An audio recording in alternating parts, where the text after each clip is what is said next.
கடமைக்கேன்னு ஒரு கல்யாணம் பண்ணீங்களா?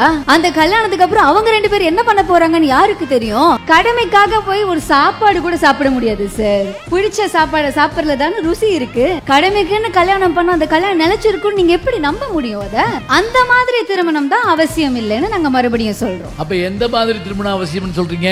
அதுக்கு எக்ஸாம்பிள் இல்ல சார். இப்போ பிரச்சனையே அங்கதான் இருக்கு. என்னன்னா காலங்காலமா கல்யாணம் பண்ண தாத்தா பாட்டிய பாக்குறோம், அம்மா அப்பாவை பாக்குறோம், ஆதவன் சாரை பாக்குறோம். இந்த மாதிரி பல பேரை பார்த்ததுக்கு அப்புறம் ஏங்க கல்யாணம் பண்ணா இப்படிதான் இருக்கணுமா, அப்படின்னா வேண்டாம் அப்படிங்கிற மாதிரி கல்யாணத்துக்கான எக்ஸாம்பிள் தான் சார் எங்களுக்கு சரியா இல்ல. ஒருவேளை எக்ஸாம்பிள் கரெக்டா இருந்திருந்தா இவ்ளோ அழகா இருக்குமா திருமணம் அப்படின்னு தெரிஞ்சா எதுக்கு திருமணம் வேணாம்னு சொல்ல போறோம் சொல்லுங்க? அப்ப வச்சா அதே இப்ப வரைக்கும் என்ன அம்மா சோறு சூப்பர், அம்மா சோறு சூப்பர்ங்கிறோம். ஏன் சொல்றோம்? பழகி போயிடுச்சு காலம் மறுபடியும் எனக்கு அம்மா சோறே வேணான்னு நான் ஓடுறோம் இல்லைங்க. அம்மா சோறு அப்ப இருந்து பார்க்கும்போது சுவையாக தான் இருந்தது.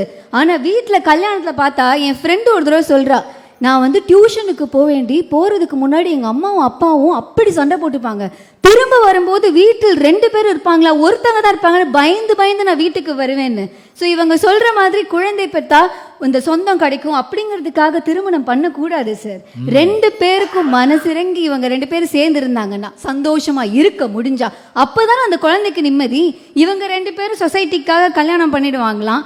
அதுக்கப்புறம் சொசைட்டியில் இவங்களுக்கு ஒரு நல்ல பேர் வேணுங்கிறதுக்காக எகுத்த வீட்டில் இருக்கவர் பாராட்டு தெரிவிக்கணுங்கிறதுக்காக குழந்தையும் பெற்றுப்பாங்களாம். குழந்தை யார் வளர்ப்பா? பக்கத்து வீட்டுக்காரனா?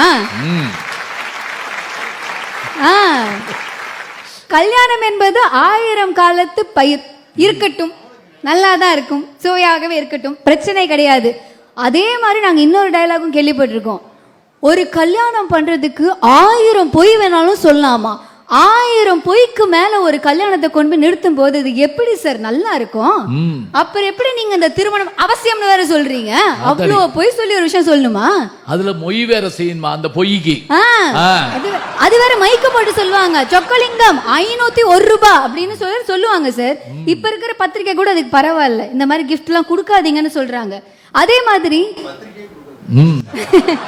நல்லதுன்னு நினைச்சுக்கோங்க சார். அதே மாதிரி நம்மளுடைய பெரியவங்க அவங்க எல்லாருமே எல்லா விஷயத்தும் அந்த காலத்துக்கு ஏற்ற மாதிரி யோசிச்சு தான் செஞ்சிருப்பாங்க.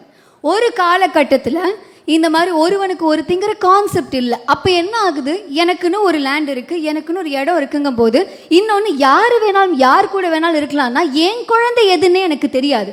முதல்ல எனக்காக ஒருத்தி எனக்காக ஒருத்தன் இருந்தாதான் என் குழந்தைய நான் ஐடென்டிஃபையே பண்ண முடியும். அதற்காக முதல்ல அது வருது. ஒருவன் ஒருத்தின் நம்ம கொண்டு வரலாம், அட்லீஸ்ட் அப்பாவாவது ஒருத்தங்களா இருக்கணும் அப்படிங்கிற மாதிரி கொண்டு வராங்க.